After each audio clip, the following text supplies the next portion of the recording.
Assalamu alaikum waramatullahi wabarakatu, everyone. Peace and blessings of Allah be upon you all. It's the Rahman, and today I'm going to be reacting to a video from a brother that I quite like. His name's wayoflifeSQ. He's got some amazing videos on YouTube, and obviously he's got some really good Instagram stories, and he's really active on Snapchat and Twitter as well. If you haven't checked him out already, definitely do. Trust me, you'll thank me later for it. So yeah, so today's video is called From Weed to Tajweed. It's a Revert story, and it's from his Jahiliya Diaries. And so yeah, and obviously I've had my own experiences, obviously struggling with things with drugs and alcohol and stuff like that. So I'm interested to see obviously what his story is. So yeah, so without further ado, let's get started. And I'm sitting there with the blunt in my hand, it's lit up, and I'm just asking myself, I'm like, how did you get here?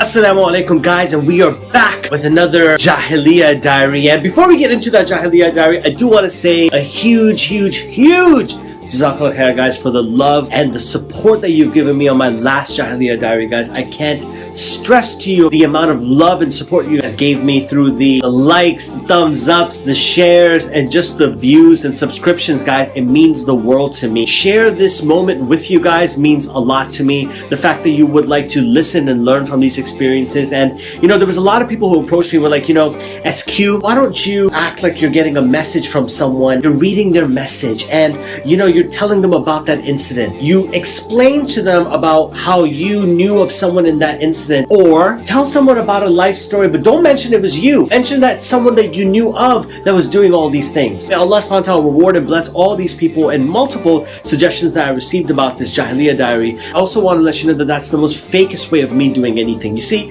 for others that might work, for me it doesn't. I can't be fake. I can't act like I'm doing something when I'm really not doing something. If I'm sharing something with you guys, is to let you know that I've been through this experience, and I want you to learn from my mistakes. I don't want you to make the mistakes that I've made. If I could save someone time, effort, and energy from making the same mistakes that I did, if I could save you from that mistake that I made, alhamdulillah, that's what this is all about. The Jahiliya Diaries is essentially a way for those who are in the problem to get out the problem. Those who've been through the problem realize that, I'm not alone in this. It's, I can vibe with this. For the parents who have children and don't know how to communicate to their children or explain to them how these things are incorrect, that's what the Jahiliya Diaries are for. And it's also for you to get to know a little bit more about me, because who I once used to be has made me into who I am today. All the companions that we absolutely adore and love, it's not that we love them for just who they are right now. We love the journey that they've taken to get to where they are. The fact that we could witness and understand how Khalid bin Walid used to attack the Muslims, and he became a Muslim and he started fighting for the Muslims, that's absolutely inspiring, that someone can have a negative past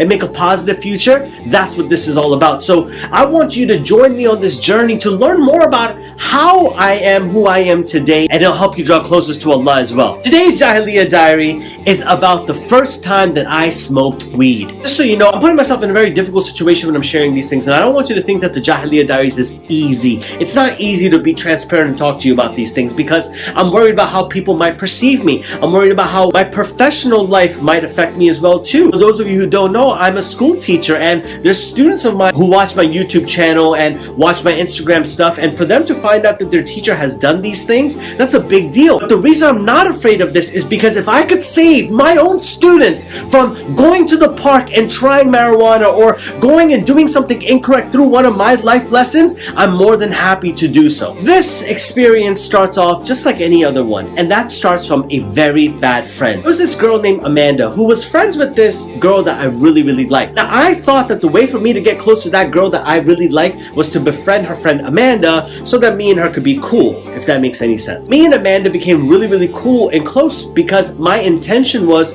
to get close to that girl that I really liked, and wherever Amanda was, that girl was. So if I was close to Amanda, I would be close to that girl. Science. And the thing about Amanda was that she had a very unique way of convincing people to do stuff that she's doing. Whenever she would do something that she'd enjoy, she would want you to do that thing as well that she enjoyed. And if you didn't do that thing, you were no longer cool, you were no longer allowed to hang out with her. Her friendship was very conditional. I want us to pause right here. How many of us have friends today that are like that way? That we are afraid to say no to our friends from doing something that's incorrect, that might upset our parents, that might upset Allah. The reason we don't say no no to them is because we're afraid of losing them as a friend. Literally, that's the only reason we don't want to say no to them, because we don't want them to think negatively of us. We don't want them to think that we're not cool anymore. We don't want to lose their friendship. So we are willing to sacrifice our own beliefs and values only for one purpose, so that we don't lose someone who's not even good for us, and they're not even a good influence in the first place. They had invited me to come over. When I got over there, they were like, hey, do you want to try marijuana? When you think about committing a sin, it's not like you wake up in the morning and you're like, oh, I'm going to commit a sin today. That's not how it works. Most of the sins that we committed are not premeditated. Some are, of course, where you're planning to do something incorrect, but most of the time it's through life experiences and just events that are taking place. What ended up happening in that process was Amanda introduced me to marijuana, and she was just like, hey, do you want to smoke some weed? Now, again, I know her personality. If I said no, she would be like, go. I couldn't lose the girl that I really wanted to be with. So me being who I was, how I was easily influenced, how I was afraid of losing friendship and losing the girl that I really liked, I said, sure. I was excited from the point that I'm like, oh my God, I'm about to do something different that I've never done before. We go into the back garden or the backyard, depending on where you are, and she hands me this blunt, you know, this weed cigarette, weed. We're in this haram circle right now where everyone is passing the blunt around. I remember once it was passing down, I'm just waiting for it to come my turn, right? And in a way, I'm dreading it. I'm dreading from it happening, because I would never think in my wildest dreams that I would ever smoke weed. I would never. If you were to ask SQ, the 12-year-old, would you ever do this? I'd be like, no, weed is bad for you. It's not good for you. I would never smoke weed, blah, blah, blah. Now you're asking, I think, the 19-year-old SQ, and I'm sitting there with the blunt in my hand. It's lit up. And I'm just asking myself, I'm like, how did you get here? How did this happen? Like, how did this happen? You were this person that would never do this, yet you're standing here with the blunt in your hand, and how could that be? That feeling wore off super quick. Next thing you know, I'm trying it. I have to tell you right now, it was the most wonderful experience that I've ever had in my life. Immediately, the lights became brighter. All of a sudden, my senses became heightened and everything sounded so loud. And I feel like I could hear cars from miles away. I felt like my spider senses were tingling or something. I felt like a superhero. I walked differently. I spoke differently. I just had this swagger to me that just didn't exist prior to this. I felt limitless. I felt like, where has this been my whole life? I feel incredible.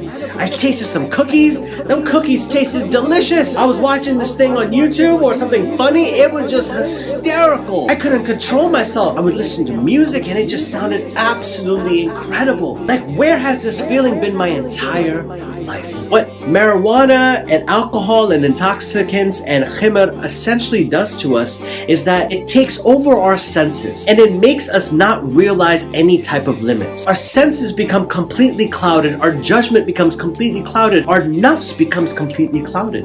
Our nafs is something that we're always trying our best to control when we're sober. Imagine trying to control your nafs when you are intoxicated, when you are high, when you are under the influence. It's already tough to control it. Now you add that, your nafs is gonna go wild. This is the greatest day of my life. I felt like this was life-changing. It was a generational type experience for me. And I remember walking home, and I remember going home, and the feeling started to wear off. And the way I would like to describe the feeling of wearing off, try to imagine like taking a cough syrup when you're sick, like a NyQuil or a Theraflu. You know, you take it, you get knocked out immediately. But then in the morning when you wake up, you still feel kind of drowsy. You still feel kind of like it's still in my system.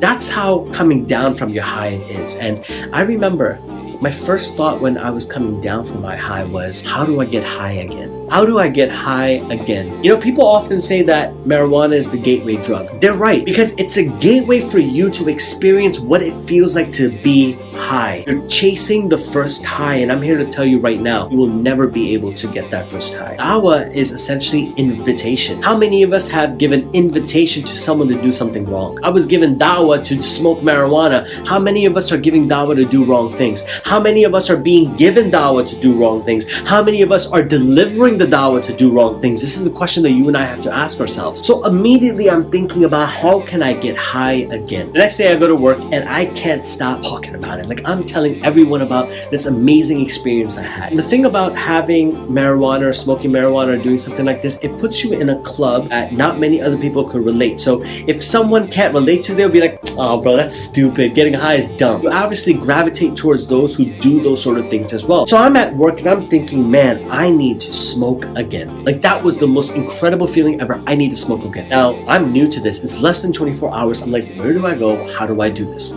So I hit up Amanda. She's like, yeah, of course, come over. After work, I go over and it's an exciting experience because I'm just like, yes, you know, I got it. I'm going to do it again. Smoke a lot more than I did yesterday. I realized that I smoked way too much. I had no idea where I was. All that coolness from the previous day went away. Some of you might be like, the moral of the lesson is this: don't get too high, or don't smoke too much. The reason Allah has not allowed that for you is because it's not good for you. There's certain people might be like, "Skip, but what about medicinal use?" That's between you and your general practitioner. That's between you and getting some scholarly information. I'm talking about recreational use. I've realized I got way too, like, everything is spinning. I don't know where I am. I go in the toilet and I just start throwing up. Marijuana heightens your senses overall. So when I'm throwing up, I feel like I'm throwing up my organs. Like, everything is just coming out my body. I'm over the toilet, like, crying. Please, please, please, Allah, get me out of this situation. Get me out of this situation, Allah. And what's so interesting about this is, why is it that when we're in the worst of situations, by the way, that we put ourselves in, why is it that we call out to Allah then? Why is our connection with Allah shallow, and where when I need something from you, I ask you, Allah. When I don't need you, Allah, I back away from you, Allah. We need to do a better job establishing a relationship with Allah all the time. So my head is over that toilet. I'm like, Allah, please, please, please, please, please, get me less high. Get me off this high, Allah. And I just want to, I will never do this again. Allah, I will never ever do this again. Allah, please, please, please, please help me, Allah. I'm stuck. I'm high, Allah. I'm scared. Allah, I'm scared. Get out the bathroom, grab my stuff. I tell the girl that I have to go. I tell Amanda I gotta leave. I walk out, get some fresh air, clear my head, start feeling better. And you know the first thing that I do when I start feeling better? I invite my best friend at that time to smoke with me again. So less than 24 hours, I've smoked 2 times. I've gotten way too high. I just got sick. Now, after I just made that dua, that prayer, I'm ready to start smoking again. That's the reality. I now became the person who was giving dawah to invite people to the wrong path. That's what I was doing. And you know what? My best friend wasn't the first person that I did that to. And that was actually one of the reasons that our friendship broke up. Because he felt that I was a bad influence to him. He felt that this guy is not a good person that I should be hanging out with. And guess what? His mom told him, suggested him to get away from me. He got new friends and I'm getting left over there like, yo, why is this dude distancing himself from me? Why are you distancing yourself from me? But guess what? Thank you for distancing yourself from you, because I was a bad friend to you. I was a bad friend. I gave dawah. I invited someone to the wrong path. And you know what? I invited other people to the wrong path. Do you know how many people I convinced to smoke with me? First timers.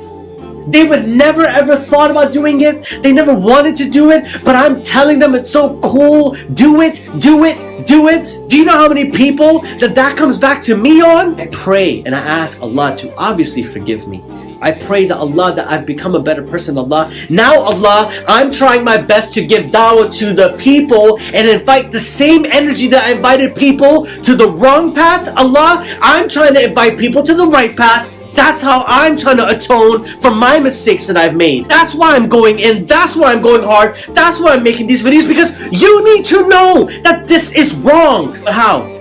Everybody wants to act like they're this perfect Muslim. MashaAllah, look at me, how good I am. But you know what? I'm not good. I'm not good. I struggle daily. I struggle till this day. Don't think for 1 second that I don't want to smoke a blunt today. Don't think for 1 second that I don't want to get high today. Don't think that. That's not what this is. Allah knows how much I might want to do something, but you know what? I don't do it for the sake of Allah. It's about doing things to please Allah and not yourself. If it's something that pleases you but displeases Allah, leave it for the sake of Allah. Allah will reward you. Telling kids to stay away from drugs, stay away from marijuana. How? They're exposed to these things all the time through music, through culture, through movies, through friendships. How do you put them in the madrasa? Is that how you want to do it? You want to send them back home to Yemen? Is that how you want to handle it? Good luck. Handle it that way. Send them somewhere. Send them far away from all the fitna. Find it. It won't work. Until we're not able to have these open conversations where we share our life lessons and we teach children from our mistakes, because that's how kids learn. Kids learn from seeing mistakes. You as the parent or you as the adult, putting yourself in a vulnerable position where you're willing to share a mistake of yours shows that you're a human being. And if you have a bad relationship with a sibling or your parents or with your children, just know it's because you guys aren't viewing each other as human beings. You guys view each other as these positions. So you have to make sure that you're ready to live with the decisions you've made. You have to make sure that you're ready to stand in front of Allah and explain yourself. I went from being a regular dude to within 24 hours behaving like a crackhead, like a drug addict, and where I'm like wanting this thing all over again and doing something wrong, and yet I'm still willing to do it. May Allah forgive me. May Allah protect all you out there. Those of you who are struggling with weed, you can get out of this. If you really want to get out of it, change your circle of friends. It allows accessibility. The more you're around people who are doing it, the more you want to. Even if you make a resolve with yourself that, hey, I'm never going to smoke in my life again, but if you're with friends who do smoke, naturally you're going to take the blunt as well. If you're stuck in this situation right now, and you're watching this, just know that you can get out of it. Just change your circle of friends. And if you're someone who's been through there, more power to you, man. May Allah subhanahu wa ta'ala bless you, and I'm happy that you're on the right path. And if you're someone who's thinking about doing this, please learn from your bro. Learn from your big bro's mistakes and know that you shouldn't be doing this. And if you're a parent out there, make sure that you understand what your children are going through, because it ain't easy. Jazakallah khair, guys, for watching this. It means a lot to me. You have no idea how stressful this was. Just the amount of pausing I had to just take just to like dealing with these memories is not easy, but just know that it acts like a sense of therapy for me. Just telling you about these things feels like a therapy to me. So Jazakallah khair for watching. I really appreciate you guys. If you benefited from this, please hit this with a thumbs up. If you've gained any other benefit and you think that someone could relate to this, share this video with them as well. I would love your feedback, so please drop your feedback in the comments below. It really helps me out if you guys share and like and comment on these videos. And if you're new to this channel, please subscribe, because I'm giving you an insight as to who I am today and how I used to be, because the only way that you can understand me for who I am today is by understanding who I used to be. And that's what these Jahiliyyah diaries are for, guys, to get a little bit more of insight as to how I am, or who I am, or how I became who I am today. I love you all for the sake of Allah. Thank you so much for tuning in once again. If there's a specific incident or a Jahiliyyah story that you would like to listen to, please make the request. Drop that request down below. I love you all for the sake of Allah. I'm out. Subhanallah. So, I thought it was a really good video. I thought it was really well done. Obviously, my own experience with drugs and alcohol, so I can certainly relate to what he's going through. Obviously, especially the parts where he said, obviously, he did it once, then he wanted to do it again and again, and he's starting to get other people to do it. I definitely know what that's like. Obviously, my own struggles with drugs. Mine really wasn't marijuana, because I never really liked it, but mine was actually with cocaine. And I agree with what he says in a way about marijuana being a gateway drug, but to me alcohol is a much bigger gateway drug. And the only reason I say that is because the first time I ever tried cocaine, I was drunk, and since I knew that drunk didn't do anything to me, I was more willing to try it when I was sober. And obviously, and then that kind of started me down a slippery path. Obviously, I've got my story about how I came to Islam and my battles with drugs and alcohol on my channel. So in a way, I'm kind of glad that I did go through it, in a sense, because obviously nothing happened to me that majorly bad other than the fact that I spent quite a lot of money on it. But obviously without that, I wouldn't have become the man that I am today. I wouldn't have become the Muslim that I am today. So alhamdulillah for this brother for sharing his story. And like I said, definitely check out his page. Obviously, in the video, obviously he's got all of his, he's got his YouTube handle, he's got his Instagram name and everything like that. So definitely follow this brother, and like I say, you'll thank me later for it. Anyway, that's it for today, guys. See you later. Have a good one.